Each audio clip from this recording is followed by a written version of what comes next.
I'm out here looking for homeless people today because I always get comments about why do you live here in China? And one of the reasons that I live here in China is actually kind of to do with the socialism that everybody always criticizes.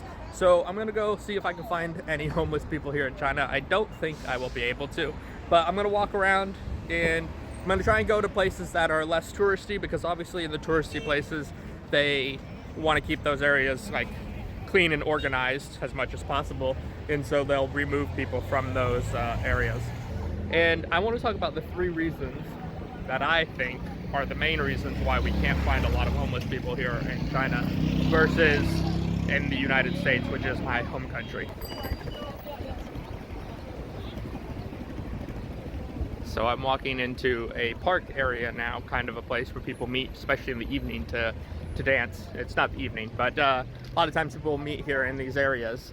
And in the United States, where I'm from, many of these parks will be littered with trash, one, but also with homeless people, or the unhoused, as they're now being called. But here in China, we just don't really see that.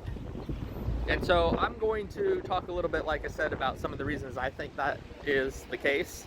So all these people out here are the elderly people, and they usually come out. They live in the houses usually nearby, and they come out in the afternoon, in the evening, and sit here and they socialize, they soak up the sun, and for the most part they just kind of hang out. Very normal to see these types of little parks throughout the bigger cities. And so I think the 3 main things, and there's 3 main reasons I think China has fewer homeless people than the United States. So let's go ahead and start with the first reason. I think the first reason we don't see a lot of homeless people here in China compared to maybe the United States or even in Europe to some degree is culturally. So in the United States, one of the things that we prioritize or focus on is individualistic aspects. Here's the park. Nothing. It's all clean. It's all clean. It's all nice. People come sit here. But one of the things that we focus on in the United States is like individualistic aspects, and saying that each person is kind of an island unto themselves, and you should take care of your immediate family, but anything beyond your immediate family is kind of, everybody's on their own. That's not really the case in Asia, and specifically in China.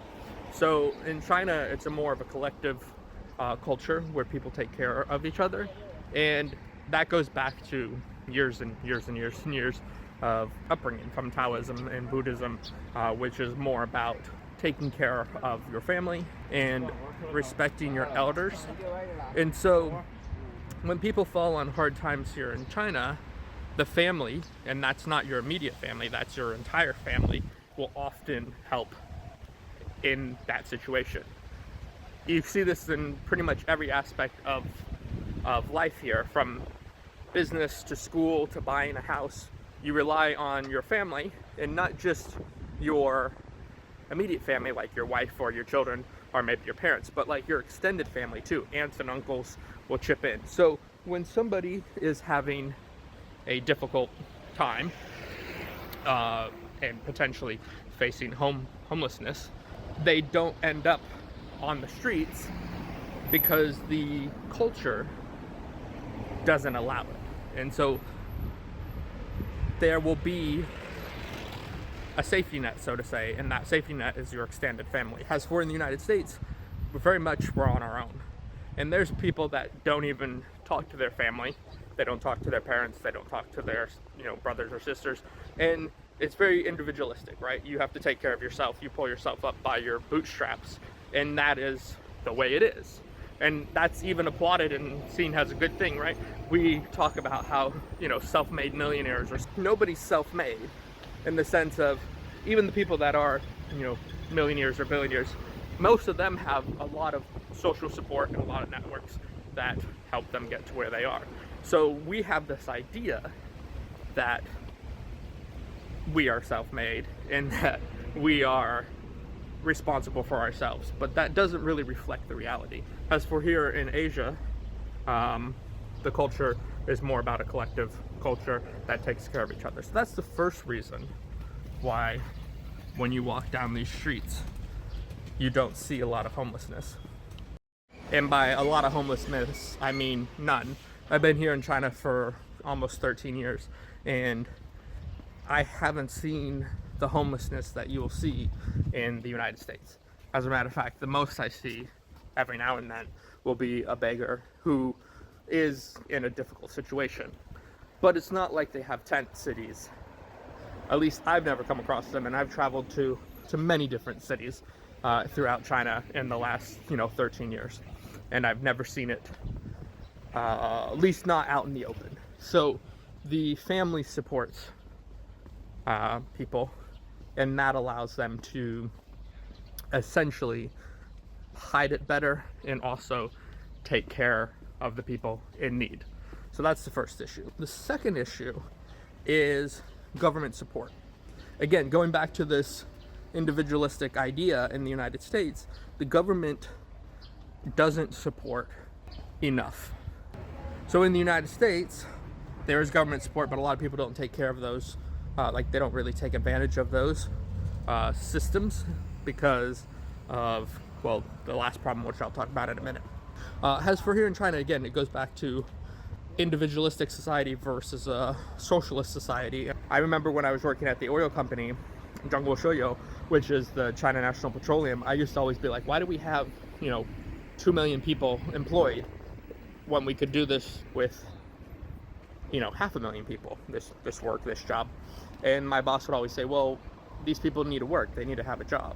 And so a lot of people would say, well, that's socialism. You're giving jobs to people who don't need it, and you could have a more profitable company if you didn't give these jobs to them. But her argument was, well, of course we give these jobs, because if we didn't give these jobs, they would be unemployed, and then they'd be homeless. So we provide jobs, especially in the government sector, the public sector. We provide these jobs in order to keep people employed so that they can have a house, so that they can live in a society, because we want to take care of these people, and that it's not all about profit, because the company I was working for could be 20 times more profitable if they just cut all those employees, and if they just focused on profit, they could be much more profitable. But it wasn't about that, which is a very different thing. As in the United States, you have one of the biggest employers in the United States, which is Walmart, giving out pamphlets when people are hired about how to sign up for social, for food stamps and things like that.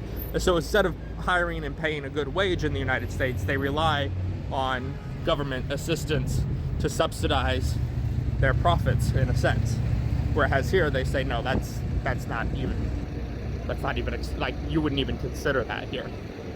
So the government and the way they treat corporations and the way they treat the state-owned enterprises and the way they try and help and re-educate people is very different here than in the United States, where if you need those services, it's looked down upon, and you're seen as a nuisance, not as somebody who needs help. You're seen as somebody who is not capable, and as an individual has failed, instead of saying the society has failed this person, which is a very different way to look at it. The citizens are the ones pushing us out more than the cops. It's they don't want us around, or I guess we're staying on their reflection or something. I don't know. So I'd say the third main reason that we often have homelessness in the United States is we have a big drug problem. So China, although there are drugs here in China and there are people that use drugs, it is very frowned upon and it's highly illegal. So in the United States, drug cases and drug charges oftentimes are very light, and oftentimes people don't even get booked for it. Depending on which city you're in and where you're living, you might not even get serious charges, and you might be booked for the night and let out the next day. As for in China, the drug laws are very strict, and so although there are people that do drugs, it's not widespread and it's not rampant throughout the entire nation like it is in parts of the United States. And again, if you are addicted to a substance, the chances of you being able to get back on your feet and actually out into the world are much harder than if you're of sound mind and not, looking for your next fix, which is often the case in the United States. A lot of the homelessness either stems from an abusive home or stems from some kind of abuse of substance, whatever that might be. Now, I know that's not all of it, and that's a terrible way to paint many people that have ended up in those situations, but a lot of the times that are chronic homelessness, people that stay on the streets for years and years and years and don't get back into a home and back into society, where they have a job and they can take care of themselves. A lot of those people that are on the streets for years and years and years, the ones that have fallen through the cracks, are also the ones that are mentally unstable. Maybe they have mental health issues and they haven't been properly medicated for their mental health issues, or properly dealt with those through therapy or whatever other means that they would need to improve and get back into society, or they have some kind of substance abuse issue. So a lot of veterans who have like post-traumatic stress disorder, some of them are on the streets because they haven't actually been taken care of by the government, and they haven't actually been given the treatment that they need to re-enter society after seeing horrible stuff abroad while serving in the military. So there's a lot of different issues that lead to that one, but again, it's the mental health and the kind of drug abuse or drug issues that can oftentimes lead to homelessness. And then once you're on the streets, it's hard to get off, even when you want to. And I've seen many documentaries of people saying like they would love to be in a house, they would love to be off the streets, but once you fall into that, it becomes so difficult to get out because you don't have an address, you don't have, a stable job, you don't have 100 other things that could happen, 100 other things that you need in order to function in society. You don't even have like a telephone in some sense, just things that you would need to be functioning, you no longer have once you hit the streets, that it's so hard to come off that they just end up staying there long term, especially if they have some kind of additional issues. So in China, you don't have those problems because family's taking care of you. Most people aren't addicted to drugs. And then the government helps get people back into homes and off the streets through different programs. Again, like any government, there are programs here that help, just like in the United States or anywhere else.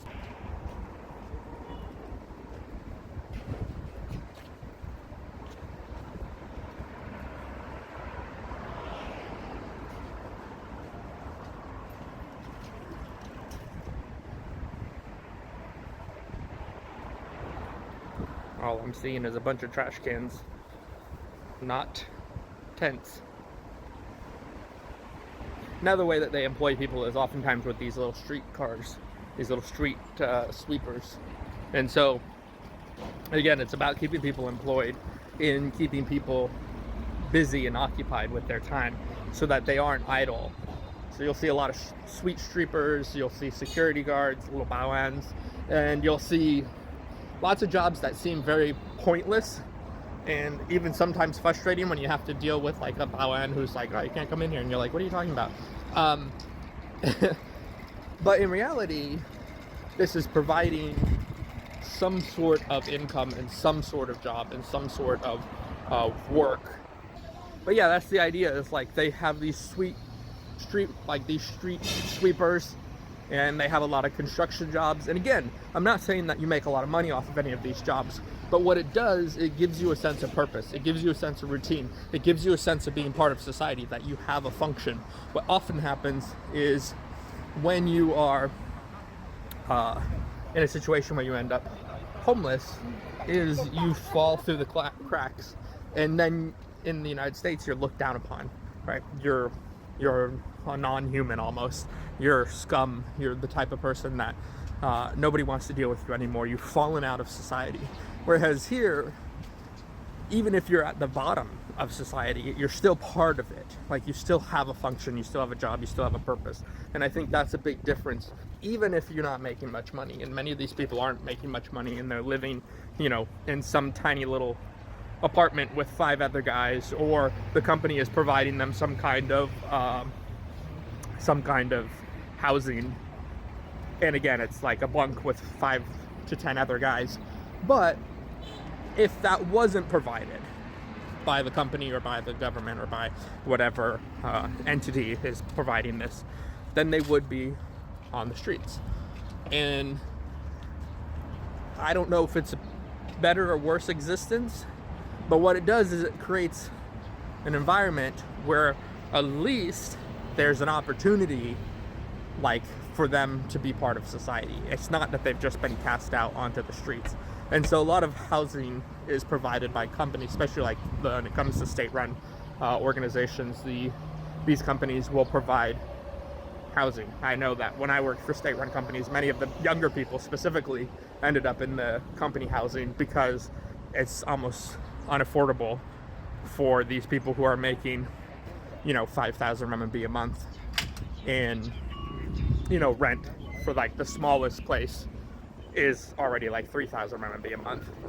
And so, and that's like, you know, that's one that would be considered okay. You can find shared apartments and other things for cheaper. Again, if you want to be 5 guys in a room, you know, 3 or 4 bunk beds and 6 guys or whatever, you can find that, and it'll be, you know, a few hundred. A lot of these construction guys and a lot of people that don't have on-site housing that's provided by the company end up in these apartments where it's, you know, 5,000 and it's split between, you know, 10 guys or something, so each guy's paying 500 a month, and their, you know, salary is only 2,000 to 5,000 a month. So there are ways for people to stay off the streets if you're willing to engage in that. But overall, that's just kind of my opinion, my take. As you can see, I've been walking around for a while now. I haven't found anybody that would be considered homeless. I haven't found any tents. You know, obviously seeing some construction workers, clearly they're not making a lot of money. But again, like I was saying, many of the construction sites end up having on-site housing. And I mean, if you can call it housing, it's a place where they can sleep. But they have a job, they have a place to sleep, they're doing work, they're part of society, and, you know, they go home to their village once a year during Spring Festival, and that's the life that they live. Yeah, haven't seen anything, any tent cities, haven't seen any homeless people, obviously homeless people. So what do you guys think? Do you think those 3 reasons are the main reasons? I'm sure there's 100 more reasons, and every individual case is different depending on their situation. But sorry, there was a condom machine. Maybe I should show you guys that. I hadn't seen it before. I happened to look over and I saw the condoms here. And also condom, Coke, and some kind of, looks like a heating pad, and some Band-Aids. Sorry, I was just walking by and I saw it and I was like, what? Because you don't normally see a condom vending machine. What are these people doing around here? Anyways, so I've been walking around a little bit. Like I said, I haven't seen anybody that is clearly homeless. What do you guys think of anybody down there? Doesn't look like it. I see a trash bag floating around. What do you guys think of my opinion? Obviously, this is my opinion and just my observations. I haven't seen a lot of homeless people here in China, and I chalk it up to kind of those 3 things, which are culture is very different, and it's more about family and taking care of each other versus being an individual or being individualistic. Government is doing enough. Sure, they could do more, but every government could do more. And then there's not a high like drug use here in this country. Like, people aren't addicted to drugs. What about your country? Do you guys have an issue with this? Is it a big problem in your country? And what is your government doing to try and solve this issue? Are they providing any type of services? Do you think it's a cultural thing? Do you think it's a government thing? Do you think it's a combination of all of those things? Let me know in a comment below. And hopefully you guys enjoyed watching this little video as I walked around and showed you the streets of Beijing, just kind of going in different directions. But yeah, be sure to hit the like button, and I will see you in the next video.